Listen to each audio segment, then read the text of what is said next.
Alors, bonjour, monsieur, je m'appelle Walid Mouter. Alors, aujourd'hui, on va essayer de fabriquer ou d'usiner une pièce prismatique. Alors, premièrement, on va les unir dans une application ou dans un logiciel appelé SSCNC. Alors, on va l'exécuter. Voilà.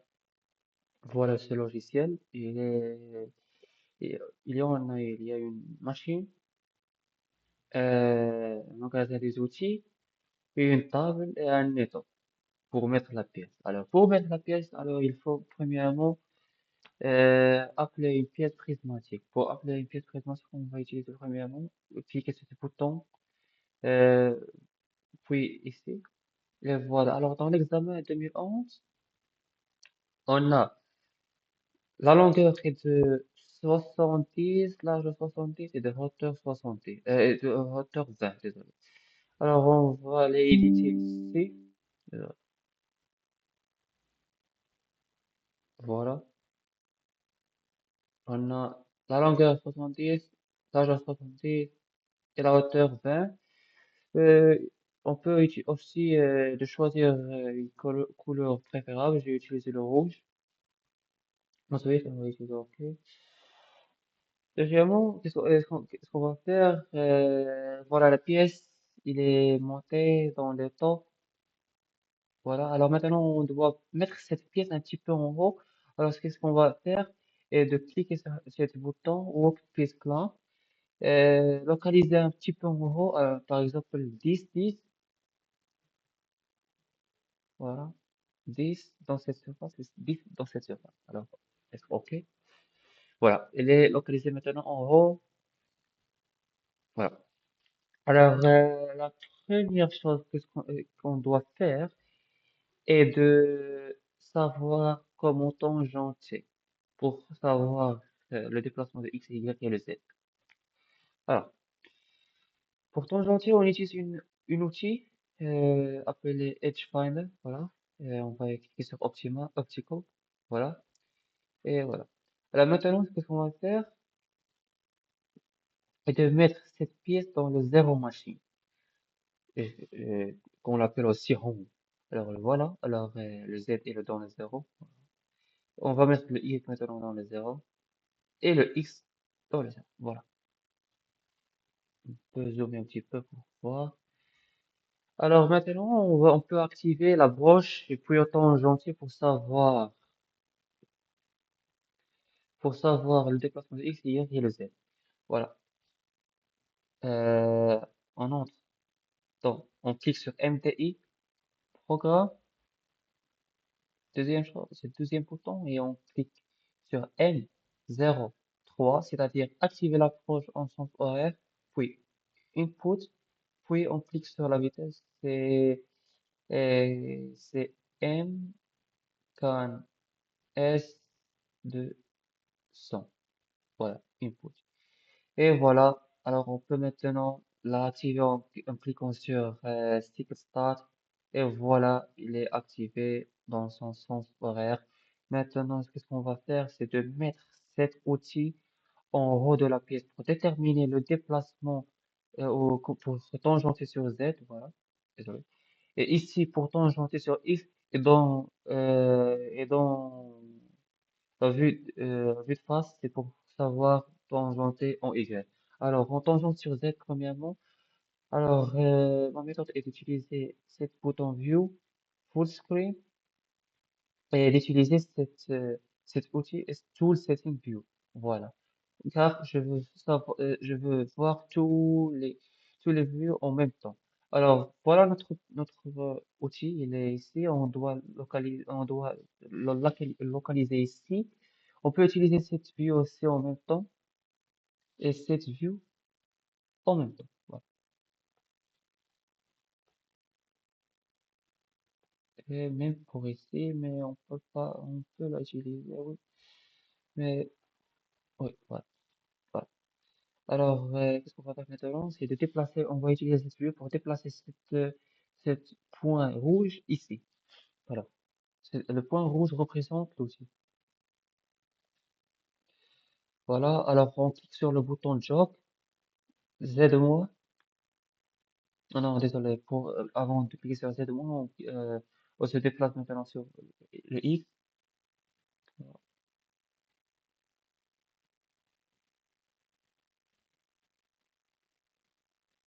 Hop, on peut zoomer un petit peu. Le X. Et voilà. Alors maintenant, le Y.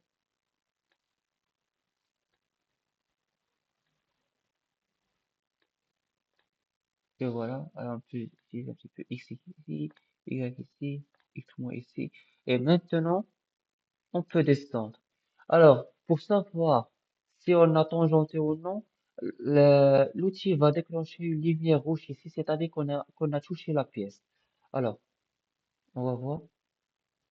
Alors, on va maintenant se déplacer en Z. Voilà.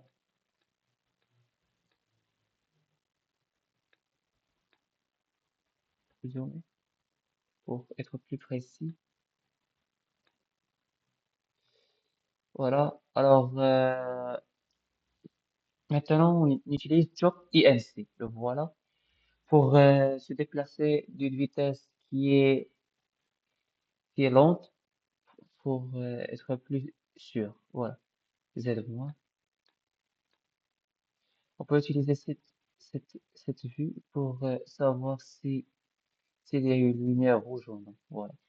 Alors, on descend maintenant. Exactement. On est prêt un petit peu, je pense, oui.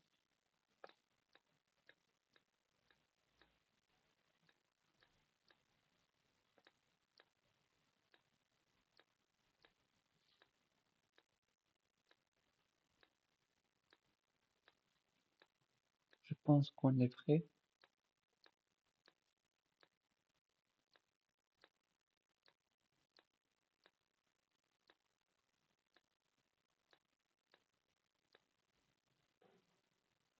Et voilà, on peut prendre moins 105, car je pense qu'il y a une petite erreur. Alors, on peut prendre pour la tangente dans le Z, on peut prendre moins 105. Alors maintenant, on clique sur Job, Z+, et voilà. Alors maintenant, on doit la tangenter sur cette surface,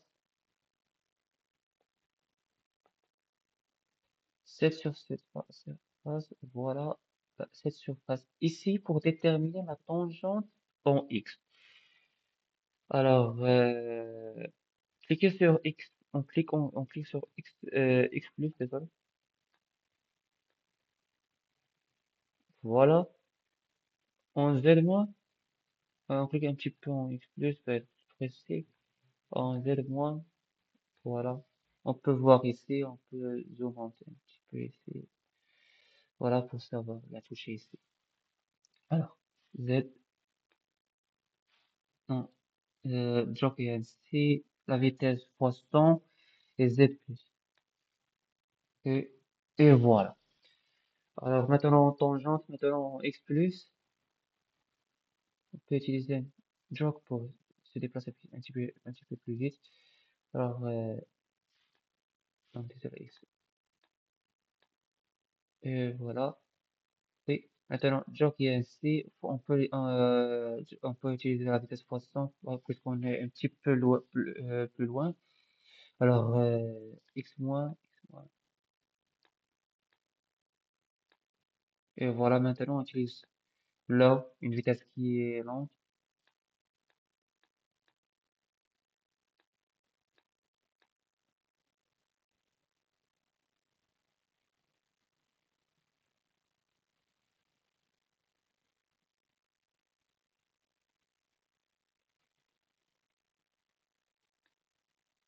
On est presque de la toucher. Oui, alors.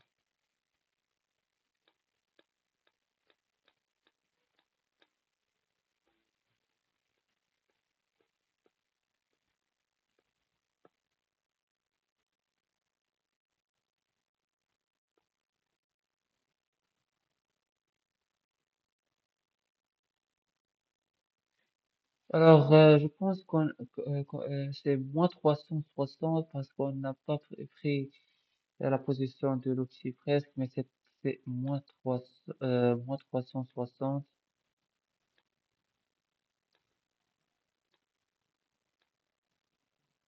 Et voilà, c'est moins 360, presque moins 360. Car on doit on doit la positionner ici, mais j'ai pas vu. Alors, c'est pas grave. Alors maintenant, job X, non, désolé, c'est Z plus et X plus. Voilà. Et maintenant, je remonte un petit peu. Voilà, maintenant, on va la tangenter sur cette surface. Euh, voilà. Alors, c'est X, Y, non, Y, non, désolé.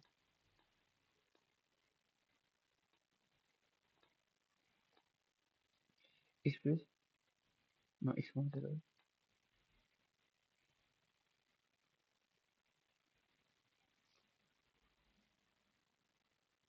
Désolé. Et voilà. Alors, maintenant, on tangente sur Y, Y moins, non, Y plus, désolé. On descend un petit peu. Non, désolé. Z plus, jogger, constant, zoomer ici pour être plus précis. Là.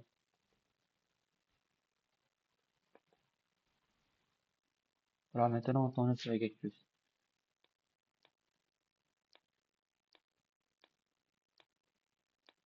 Voilà, maintenant, on utilise une vitesse qui est lente.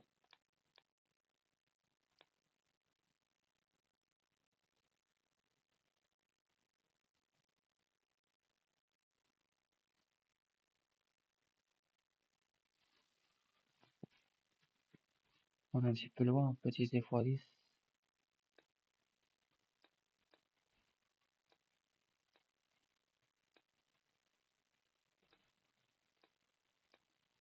Maintenant, on est presque, alors on utilise une vitesse qui est lente. Zoom un petit peu, voilà. Et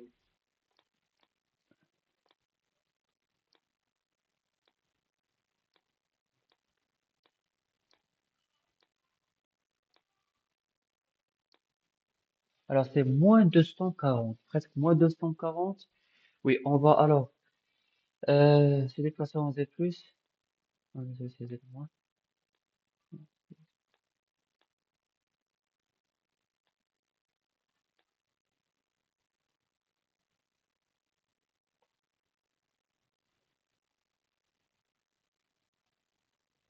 Voilà, on va essayer Z+. Voilà. Alors maintenant, on désactive ces views, sortir, reset view. Et voilà, alors maintenant, on utilise Home. Euh, Premièrement, on désactive la broche en cliquant sur cet bouton. Voilà. Maintenant, le Home, on déplace sur le Z, le X et le Y. Et voilà. On désactive cet outil. Maintenant, on le désactive. Voilà. Ensuite, on entre dans le magasin des outils et on prend les outils que le contrôle, dans le contrôle de mémoire que nous a dit, on nous a dit une poche en deux passes de 2 millimètres avec une fraise de 2 litres de diamètre 20 millimètres. Une épaisseur de 1 millimètre sera laissée sur le mur de la poche pour la finition. Euh, Finition de contour de la poche avec une fraise de lèvres de diamètre 16. C'est qu'une usinage en très continu. Alors, il y a quelques fautes ici. On l'a corrigé dans la classe, c'est-à-dire H01 c'est 20 et H02 c'est l'outil est égal à 0 puisqu'il est outil de référence, bien sûr. D01 est de 11. Car on va laisser une épaisseur de 1 millimètre. Et voilà. Alors, on clique sur ce bouton pour ajouter notre outil. On a le diamètre 20, le diamètre 20, de longueur 180, OK. Et on ajoute une autre outil de diamètre 16 et de longueur 160. Et voilà. Premièrement, on clique sur Add into Magazine. Non, désolé, j'ai oublié de cliquer sur sur l'outil, premier outil. Add into Magazine, Toolstation 1. Et le deuxième outil, Toolstation 2. OK. Cliquez sur OK. Alors, qu'est-ce qu'on va faire maintenant? C'est de éditer qu'on a fait. Alors, menu offset. Alors, encore sur juste 55 et qu'est-ce qu'on a mis dans les tangentes? Voilà, on a trouvé pour les X, c'est moins 360. Voilà, une faute. Moins 240 pour les Y. Désolé, c'est moins 240 input et moins 105 input. Et pour le G54, on peut utiliser comme un repère local.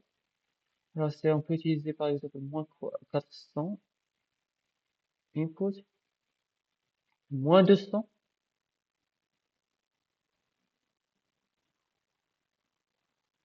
Désolé. Et pour le Z, on va utiliser moins 105. On va pas le changer. Input. Et voilà. Deuxièmement, c'est de corriger les correcteurs. Alors, pour le H01, on a trouvé c'est 20. Voilà. Pour le D01, on a trouvé c'est 11. Et pour le H02, c'est 0 car c'est un outil de référence. Et pour le D, c'est le 8. Voilà. Input. Et voilà. Alors, deuxièmement, on clique sur Edit. Voilà, on a cliqué. Puis, le programme. Pour activer le programme, on clique sur le programme. Deuxième bouton ici. Et voilà. Alors, désactiver ce programme Protect maintenant. Alors, pour le programme, je l'ai écrit ici. Alors, voilà. Le premier programme principal. Le deuxième programme, sous-programme. Le premier sous-programme, désolé. Et le deuxième sous-programme.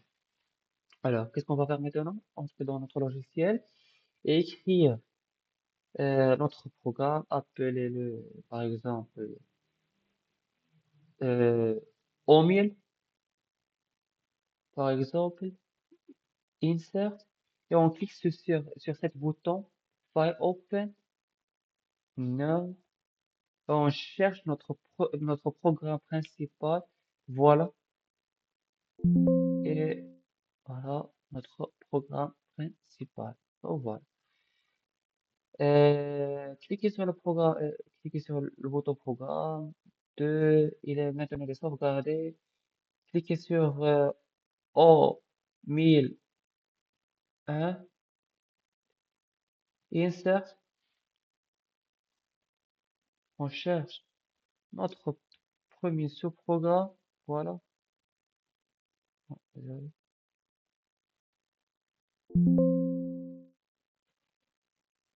Voilà. Euh, Programme, il est activé maintenant. Il est sauvegardé. Et cliquez sur O1002. Désolé. O1002. Insert. Cet bouton, non. On cherche notre sous-programme. O1002. Et voilà. Voilà. Et voilà, maintenant on clique sur notre programme. Cet bouton. Et on va appeler notre programme principal. C'est O1000. On utilise le bouton Input. Et voilà. Alors, on va cliquer sur le bouton Auto, puis Cycle Start. Et on va voir l'usinage. Voilà, il exécute. Voilà. On peut zoomer un petit peu. Et voilà. Notre pièce est bien usinée. J'ai terminé mon TP et merci beaucoup, monsieur.